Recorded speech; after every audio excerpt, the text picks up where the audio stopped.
tsy mitsahatra ny manohy ny asa sosialy ny association fity ho fanomboana ny taom-pianarana amin'ity taom-pianarana ity zany dia nanolotra fitaovam-pianarana ho an'ireo ankizy sahirana sy kamboty tezaina ao amin'ny centre œuvre des paulins ny association fity fikambanana izay tsy mitsahatra ny mitsinjo ny sahirana sy oreny amin'ny fiarahamonina ireny nanaraka azy teny toerana ny mpanao gazetinay Ianeso sy Njara Randrianjo. Tamin'ny taona 590 no naory ny Père Joseph de Villèle, prêtre jésuite avy any La Réunion, ity centre œuvre des paulins ity. Nainga avy amin'ny fiantranana nanana mopera ho an'ny ankizy sahirana no nahatonga azy nanangana ity ivitoerana ity. 70 taona ty aoriana nefa, izany hoe ny taona 577 no nondraisandry masera trinitaire avy any Valence ny centre œuvre des paulins.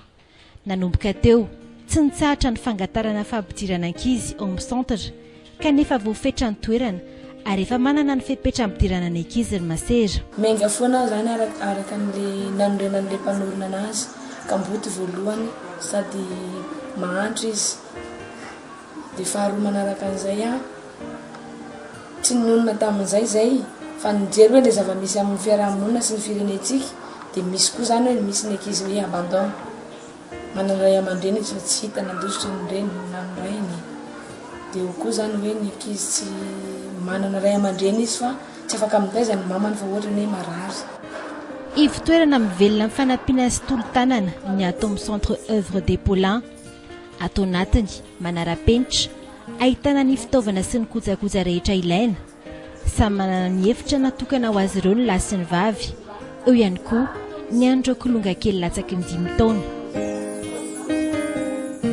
Ratukisikisao maneu zai tena matinyao nakuamaritra mitsikinzazirai. Ankizy tsy latsaky ny 970 no monina atao amin'ny toerana ity.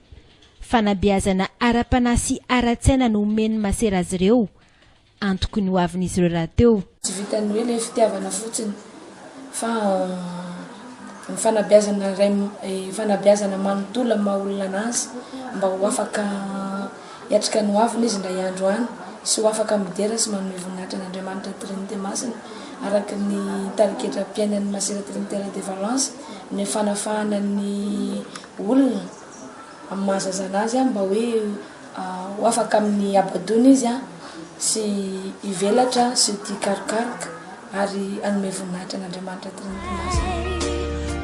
Ho fanampinany amin'ny hoaviny ireto ankizy ireto indrindra no antony nandraisan'ny association fity ny anjara brikany. Fitaovana toy ny kitapo sy ny kahie no natolotra androany.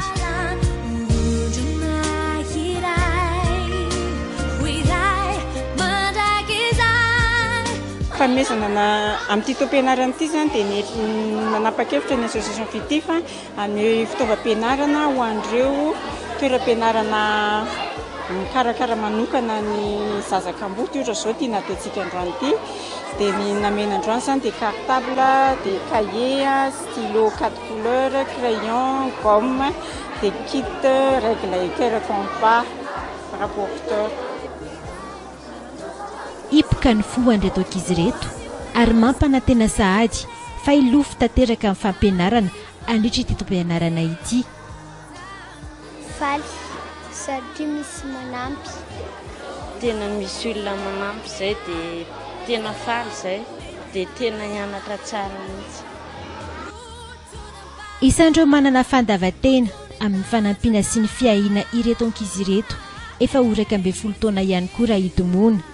Ho azy sarotra ny hitaza-potsy ny zaza sahirana sy kamboty toy izao.